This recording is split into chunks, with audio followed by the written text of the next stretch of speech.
오늘은요, 우리가 제가 우리 교회 나이 드신 분들을 좀 축복하고 싶었습니다. 그래서 오늘 말씀을 좀 선택했는데요. 한 노인의 인생. 우리 지금 하나님이 계획한 인생의 길을 걷고 있잖아요. 일본은 우리나라보다 먼저 선진국이 되었죠. 그래서 2007년도에 초고령 사회로 2007년도에 일본은 진입했습니다. 그리고 우리나라는 작년 2024년 7월에 초고령 사회로 진입했죠. 일본은 노년의 인생이 우리보다 빨리 맞이한 나라 중에 하나입니다. 그런데요, 젊은 사람들이 그 노년의 인생을 보면서 노회라는 표현을 썼어요. 일본의 노회, 1940년대에 태어나신 분들을 노회라고 했는데 이 뜻이 결코 좋은 뜻이 아닙니다. 한자를 보십시오. 늙을 노자에다가 해할 해자입니다. 해를 끼치는 사람들, 노인네들이란 우리말로 지금 뭐죠? 꼰대, 이런 표현인 거예요. 일본에서 1940년도에 태어난 사람들은 전쟁의 폐허를 딛고 일어난 세대죠. 그들은 국가와 사회, 가족을 위해서 뼈 빠지게 평생을 고생만 했던 세대들이죠. 오늘 일본이 그렇게 부강한 나라가 될 수 있던 건 바로 그들이 노회라고 해서 조롱하는 그 노인들이 그 시대를 일으켰다는 사실입니다. 그들이 없었다면 현재 일본은 존재하지 못할 거예요. 그런데 나이가 들으니까 그들이 어떡해요? 그들의 공로는 다 있고 고독한 사회 속에서 잊혀져 가고 그리고 외면당하는 노인 세대가 되었다는 겁니다. 그들에게도 분명 젊은 청춘이 있었을 겁니다. 그러니 여러분, 나이가 80이 넘은 그들의 삶에 자꾸 그들의 삶을 보면서 노회라는 이 말을 할 때마다 젊은 세대를 향해서 얼마나 서운한 마음, 상처가 일어나겠어요. 노인의 특징은 성경에 보면 백발이라고 얘기하죠. 백발은 인생의 고생과 수고, 세월의 흔적이라고 얘기할 수 있습니다. 그런데요, 생물학적으로 보면 노인이 된다는 건 인생의 몸과 마음이 쇠약해지는 상실의 단계라고 이야기하고 있습니다. 그래서 성경은 이렇게 합니다. 어른, 노인들을 자녀 세대가 잘 모셔야 된다는 효를 성경은 강조하고 있어요. 평생을 그렇게 살아오셨잖아요. 그러니 이제 나이가 되는 노인 세대는 젊은 세대가 책임져라, 자녀 세대가 책임지라, 이것이 성경의 효의 개념입니다. 구약에서 노년이라는 게요, 히브리어로 야시스라고 얘기합니다. 야시스는 두 가지 뜻을 갖고 있습니다. 나이가 들다라는 것과 함께 존경할 만하다라는 뜻이에요. 즉 성경적으로 노인이 된다는 건 단지 나이를 먹고 백발이 된다는 의미가 아니고, 성경적 하나님 앞에서의 노인이 된다는 건 존경할 만하게 나이를 먹는 것, 그 사람이 노인이라는 표시입니다. 저는 우리 아름다운 교회 지금 실버 세대가 있잖아요. 실버 어르신들이 이렇게 하나님이 인정받는 노인이 되었으면 좋겠습니다. 존경받는 나이가 된 세대, 백발의 세대, 노인 세대. 여러분, 레위기 19장 32절은 그래서 이렇게 우리에게 명령합니다.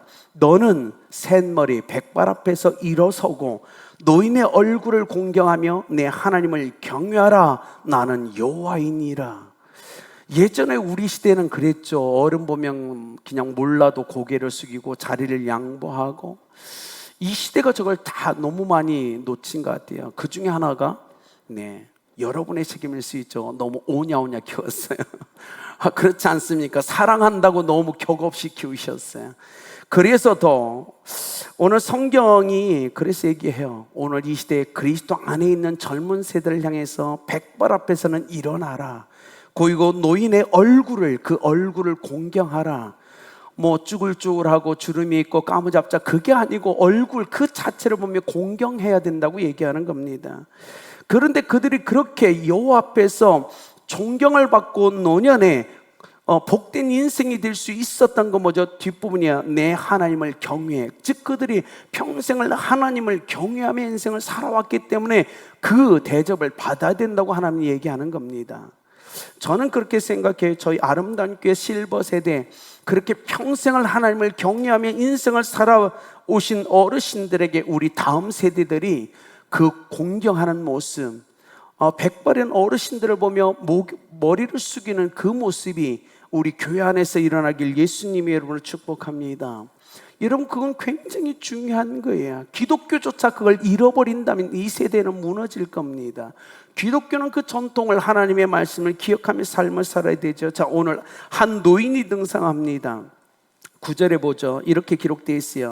야곱이 바로에게 아뢰되 내 나그네 길의 세월이 130년이니이다. 내 나이가 얼마 못 되니 우리 조상이 나그네 길에 연주에 미치지 못하나 험악한 세월을 보냈습니다. 야곱은 정말 자기 인생이 순탄치 않았다라고 얘기합니다. 아마 우리 교회도 보면 동일하게 이렇게 고백하시는 분들이 최소 몇 분은 계실 겁니다. 목사님, 저희 인생은 그렇게 순탄하지 않았어요. 정말 이 야곱의 고백처럼 정말 험악한 세월을 보냈습니다. 아니, 누군가는 그럴 거예요. 하나님의 은혜였죠. 지금까지 험난한 길이 없었어요. 손대는 것이 다 잘 됐고 평안했습니다. 인생은 다 각기 다르죠. 그러나 오늘 성경에 나오는 야곱은 자기 스스로 험악한 세월을 보냈다고 얘기합니다. 우리가 다 알죠. 장자권, 시초가 장자권에서 시작된 거 아닙니다. 형의 장자권을 빼앗은 그 형의 노염으로 말미암아 하란 땅으로 도망을 가 삼촌 댁에 있는데 21년간 노동력을 착취당하는 인생을 살아갑니다. 그가 형의 것을 빼앗았기 때문에 그렇죠. 그리고 그가 창세기 31장 7절에 이렇게 합니다. 삼촌 라반에게 10번이나 속임을 당했다라고 고백하죠. 여러분, 친척에게 속았어요. 상처가 얼마나 많겠어요. 그렇게 믿은 삼촌이에요. 근데 10번이나 그를 속입니다. 그래서 또 하나님의 축복에서 부가 이루어서 고향을 향해 오다가 야복나루에서 하나님과 씨름하는데, 하나님 그곳에서 새로운 이름을 주죠. 이스라엘. 근데 씨름할 때 어떡하죠? 하나님이 환도뼈를 쳐버립니다. 그래서 평생에 야복나루 이위의 삶은 쩔뚝이의 삶을 살아갑니다. 쩔뚝쩔뚝하며 살아가죠. 그래서 형 에서를 만나 화해를 했는데 먼저 형을 보낸 다음에 세겜 땅에 이르자 어떤 일이 있었죠? 딸이 강간을 당합니다. 여러분, 이 기구한 인생이, 그런데 어떻게 해요? 우리가 아는 것처럼 시몬과 레위가 폭력성 그 안에 불을 참지 못하고 이 세겜 족속을 죽이죠. 그래서 쫓기듯이 그 땅에서 또 도망쳐 나옵니다. 도망쳐 나오고 아버지 있는 고향 땅을 가다가 그 노정에서 자기가 가장 사랑했던 아내 라헬이 죽고 맙니다. 그리고 그 과정에 아들 요셉이 사라지게 되죠. 여러분 어때요? 야곱은 참 험악한 세월 살지 않았어요? 기구한 인생이에요. 끊임없이 그 인생에 이 문제가 쉬지 않는 거예요.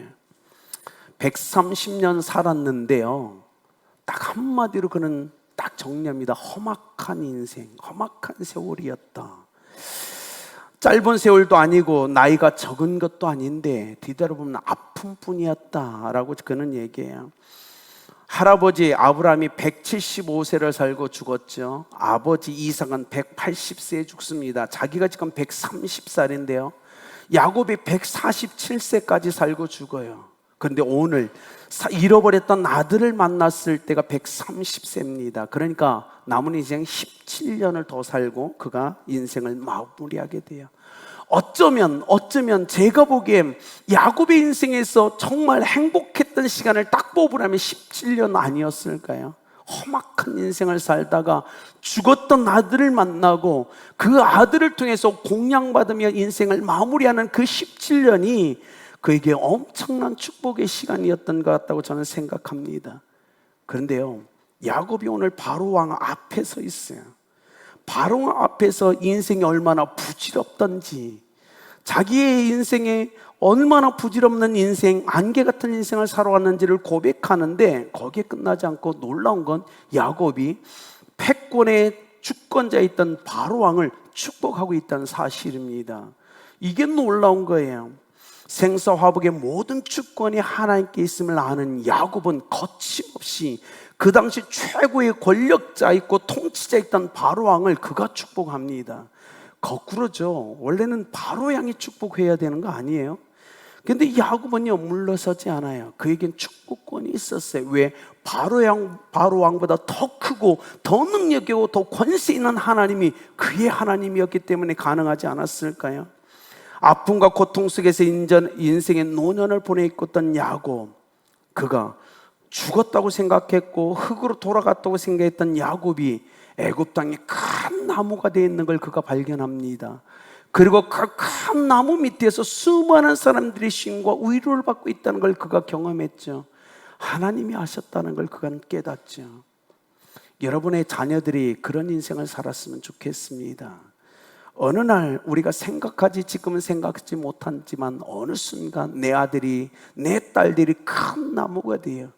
그 밑에서 수많은 사람들이 쉼을 얻고 위로받으며 격려받는 그 인생이 우리 자녀가 되길 예수 그리스도의 이름으로 축복합니다. 여러분, 야곱이 지금 얼마나 행복하겠어요. 험악한 인생을 살았어요. 130년을. 그런데 애굽에 도착해 보니 내 아들, 잃어버리고 흙으로 돌아갔다고 생각했던 내 아들이 큰 나무가 되어 있는 겁니다. 열방이 그 밑에서 쉼을 얻고 필요들을 얻으며 생명을 유지하고 있어요. 이게 얼마나 감사한 거예요. 복받쳤을 거예요. 너무나 감사해서. 그래서 오늘 10절, 야곱이 바로에게 축복하고 그 앞에서 나오더라. 여러분, 대부분요, 왕들은, 신하들은 어떡하죠? 왕이여 만세수를 하옵소서 하고 나와야 되는데 야곱은 그러지 않았어요. 야곱은 나올 때 여호와의 이름으로 그를 축복하고 나옵니다. 여러분, 이게 권세라는 거예요. 주눅 들지 않았어요. 바로 앞에서. 히브리서 7장 7절은 그래서 이렇게 합니다. 논란의 여지 없이 낮은 자가 높은 자에게서 축복을 받느니라. 당연하죠. 높은 자가 축복하는 게 맞잖아요. 그런데 아니에요. 그런데 이 말씀을 통해서 보면 야곱은 바로보다 높은 자예요. 왜? 그가 축복했잖아요. 예, 맞습니다. 하나님은 지금 야곱을 바로 왕보다 더 높이신 겁니다.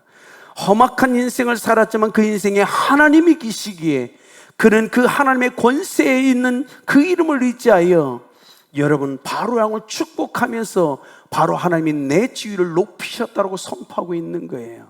너무 멋지지 않습니까? 여러분 생각해 보십시오. 바로 왕, 그는 최강국 이집트의 왕입니다. 애굽의 왕입니다. 그의 이름의 뜻은 태양의 아들이에요.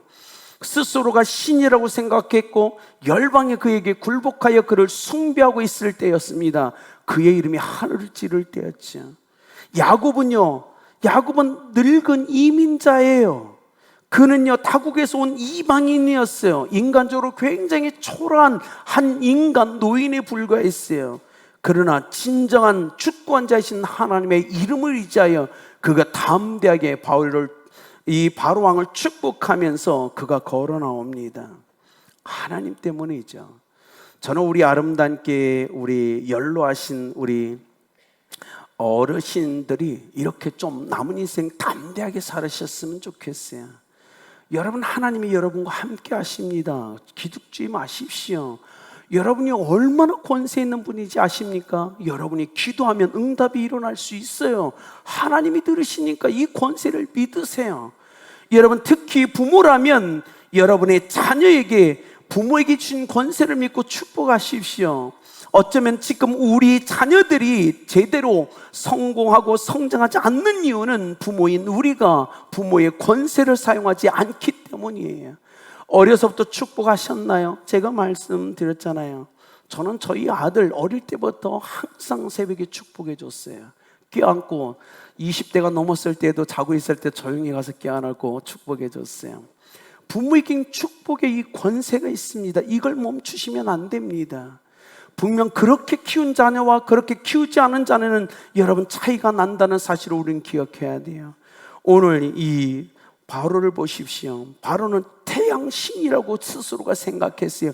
나는 태양신이다, 태양신의 아들이다라고 그는 열방이 그를 숭배하도록 만들었죠. 그런데 야곱 보기에 그래요? 당신은 태양신이에요? 태양신의 아들이에요. 그러나 기억하십시오. 하나님은 그 태양을 만드신 분입니다. 하나님이 당신보다 더 위대하신 분입니다. 당신의 태양신의 아들이라고 말하지만 그 태양을 만든 분은 내 하나님이십니다. 그는 권세가 있었어요. 그러니 당신이 아무리 뭐라고 해도 내 하나님께는 달하지 못할 겁니다.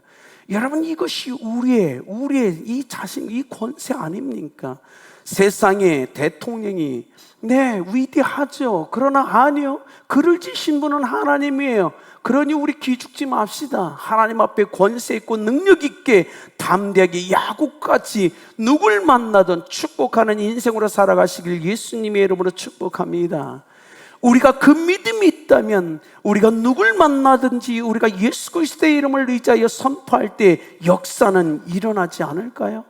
저는 그걸 믿는 사람입니다. 여러분, 오늘 성경에 오늘 보십시오. 야곱은 130년간 엉뚱한 곳에서 복을 찾으며 헤매는 인생, 번번이 실패하는 인생, 그래서 험악한 인생을 살아왔어요. 노년에서야 온전히 하나님을 의지하는 인생으로 그는 바뀌었죠. 그래서요, 노년에 이 요셉의 이야기를 듣고 가족을 이끌고 애굽 땅으로 내려가다가 창세기 46장 1절 부엘세바에 도착해서 그가 하나님께 제사 예배를 드립니다. 46장의 1절에 보면 그가 부엘세바에서 하나님께 희생 제사를 드리며 이렇게 질문합니다. 하나님 나 정말 내 아들 보고 싶거든요. 죽었다고 생각했던 내 아들이 지금 애굽 땅의 총리래요. 나 그 아들 보고 싶거든요. 그 아들 보고 싶어서 지금까지 우울하게 보냈는데 하나님, 나 지금 애굽에 내려가도 돼요? 이 질문을 하나님께 하고 있어요. 우리라면 가야죠. 죽었다고 생각했던 아들이 큰 나무가 되어 애굽의 총리로 있는데 가서 봐야 될 거 아니에요. 마차를 타고 가야죠. 그런데 그는 자기 뜻대로 하고 싶지 않았어요. 지금까지 자기 뜻대로 살아왔거든요. 그래서 노년에 하나님 앞에 부엘사바에서 제사를 드리며 질문해요. 마음은 당장, 오늘이야 당장 애굽에 도착해서 내 아들을 만나고 싶은 게 당연히 인지상정 아닙니까? 그런데 그 안에서 제사를 드리며 그가 하나님께 이렇게 기도합니다. 하나님, 나 애굽에 내려가도 돼요? 지금이라도 하나님이 가지 말라면 안 갈게요. 완전히 변화됐어요. 완전히 믿음의 사람이 되었어요.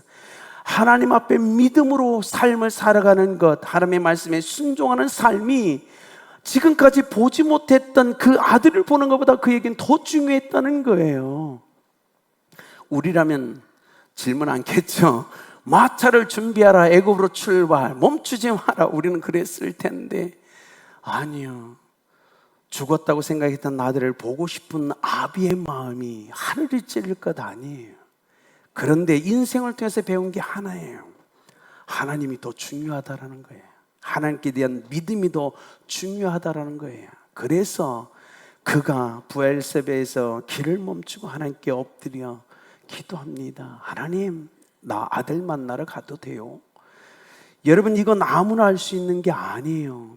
지금 평생을 떨어져 살았잖아요. 죽었다고 알고 있었잖아요. 그런데 이 질문, 과연 우리는 할 수 있을까요? 이 야곱의 믿음, 이제 그는 하나님께 돌아왔어요. 완전한 믿음의 사람이 되어 있었죠. 여러분, 야곱은 평생을 그 축복을 빼앗으며 인생을 살아왔는데 이제는 그가 축복을 나눠준 인생으로 완전히 바뀌었어. 바로왕을 축복하고 12아들을 축복합니다. 여러분이 저는 그런 삶을 이 노년에 살아가길 예수님의 이름으로 축복합니다.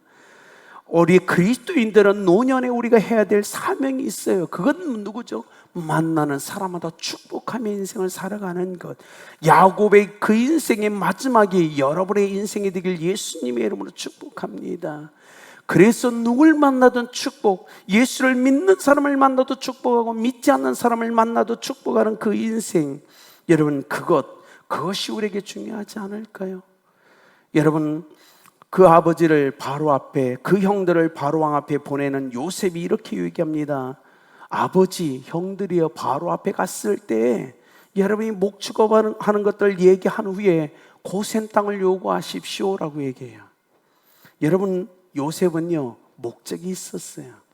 바로왕 앞에 들여보내고 그들을 입술을 떼서 그들이 목축업, 즉 애굽 사람들이 생각하기에 부정한 직업이었어요.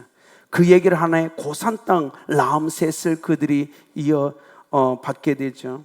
세 가지 이유 때문이었어요. 요셉 첫 번째, 고센 땅 라암셋에는요, 그 당시 애굽인이 별로 살지 않는 지역이었어요. 요셉이 형들에게 고센 땅 이 라암셋을 요구했던 첫 번째는 뭐냐면, 그곳에서 애굽 사람과 섞이지 않고 하나님의 선택한 백성으로서 하나님을 예배하며 살기를 원했어요. 그래서 그들이 애굽 사람과 섞일 때 하나님을 잃어버릴까봐, 예배자의 삶을 잃어버릴까봐, 그래서 요셉은 형들에게 고센 땅 라암셋을 요구하라, 그리고 그곳에서 선택된 백성으로 하나님을 예배하며 살아가십시오라는 게 그의 첫 번째 목적이었어요. 두 번째 목적은 바로 그거예요. 조상 대대로 그런 목축업만 했던 사람이에요. 목축업하기에 가장 좋은 비옥한 땅이 바로 고센 땅이었어요. 그런데 애굽 사람들은 목축업이 부정한 직업이었기 때문에 그걸 안 했어요. 그러니 기쁨으로 그들은 그곳에 가서 살으라고 한 겁니다. 너희들은 부정한 자고 이방인이 그곳에 살으라고 허락한 겁니다. 마지막으로 고센 땅의 의미가 뭔지 아십니까? 고센 땅은 하나님이 약속한 가나안 땅에 가장 가까이 있는 변방이었어요. 애굽의 끝자락에 있었어요. 그래서 요셉은 얘기한 거예요. 나의 자손들이 어쩌면 나의 시대에 우린 다시 하나님이 약속한 땅 가나안 땅에 들어가야 됩니다. 그렇기 때문에 애굽 땅 깊숙이 들어오지 마시고 가나안 땅, 하나님이 약속한 땅에 들어가기 가장 가까운 고센 땅 라암셋에서 기다리시다가 하나님이 허락하실 때 하나님이 약속한 땅으로 들어가셔야 됩니다. 여러분, 이것이 이 요셉의 지혜였어요.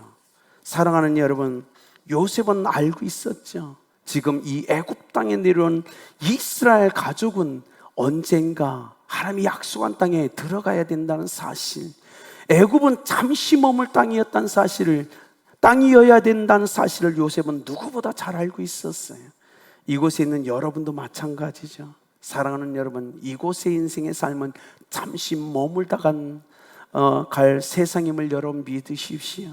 우리는 가나안 땅에 들어가야 될 선택된 하나님의 백성입니다. 우리는 영원한 땅에 들어가야 돼요. 그러니 이 땅의 변방에 살다 할지라도 여러분 실망하지 마십시오. 오직 천국의 소망을 가지고 언젠간 내가 들어갈 땅, 언젠간 내게 약속한 그 땅을 소망하며 인생을 살아가시길 예수 그리스도의 이름으로 축복합니다. 여러분, 그것이 오늘 성경이 우리에게 주는 교훈이에요. 어쩌면 우리 성도님들 중에 젊었을 때 정말 야곱같이 험악한 인생을 산 성도님들 계시죠? 네, 주님이 여러분을 위로해 주시길 예수님의 이름으로 축복합니다. 그리고 여러분 속에 있는 쓴뿌리가 완전히 다 소멸하고 성령의 열매만 주렁주렁 열리시길 예수 그리스도의 이름으로 축복합니다. 아니면 여러분이 아직은 난 젊은데 지금 그 과정을 겪고 있다면, 험악한 세월의 시간 속에서 그 길을 걷고 있다면 기억하십시오. 하나님이 여러분과 함께 하십니다. 그러니 흔들리지 마십시오. 결론을 맺을까요? 이건입니다. 여러분, 모래 위에 발자국이란 그 예화 아시죠? 마지막에 이 사람이 다시 한번 꿈을 꿨는데 마지막에 발자국이 막 여기저기 막 지그재기로 막 혼란스럽게 돼 있는 거예요. 그래서 내 인생에 그렇게 힘들었나? 하나님께 질문합니다. 하나님, 이 발자국 왜 이래요? 왜 이렇게 헝클어져 있고 왜 이렇게 막 꼬여 있어요? 라고 얘기할 때 하나님이 이렇게 얘기하시죠. 네가 가장 힘들 때 나는 너를 얻고 춤을 추었지. 그래서 그 발자국은 내가 너를 얻고 춘 춤의 발자국이란다. 야곱과 같이 험난한 인생을 살고 계십니까? 그러나 믿으십시오. 하나님이 여러분과 함께 하십니다. 여러분 건강, 노년에 가장 필요한 것, 이 시간 간절히 원하기는 하나님이 여러분의 주시길 예수 그리스도의 이름으로 축복하는데요. 저희 부모님을 보면 하나님의 축복, 그 은혜가 여러분에게 더 부어지기를 원하고, 건강이 주어지기를 원하고, 노년에 정말 친한 믿음의 사람들이 많이 붙여지길 예수님의 이름으로 축복합니다. 무엇보다 기도하십시오. 노년의 가장 큰 축복은 건강인 것 같습니다. 그러니 천하를 잃어도 건강을 잃지 마십시오. 하나님이 여러분의 건강을 지켜주셔서 평생에 건강하게 하나님을 예배의 자로 살다가 하나님을 만나길 예수님의 이름으로 축복합니다. 어쩌면 우리 시대에 우리가 죽기 전에 주님이 오실 수도 있고, 어쩌면 우리가 먼저 주님 앞에 가야 될 수도 있지만, 어떤 상황이든 상관없이 저는 우리 아름답게 우리 실버 어르신들과 우리 성도님들이 건강하게 인생을 옆에 좋은 믿음의 사람들과 진하게 교제 나누시다가 하나님께 부르심을 받길 예수 그리스도의 이름으로 축복합니다. 그래서 야곱이 인생 110년의 험난한 인생을 살다 마지막 17년 행복하게 인생을 잘 마무리했던 것처럼 우리 아름답게 성도들만은 제가 여러분의 새벽마다 그 기도를 하고 있습니다. 그러니 그 축복이 여러분의 삶에 넘치길 예수 그리스도의 이름으로 축복합니다.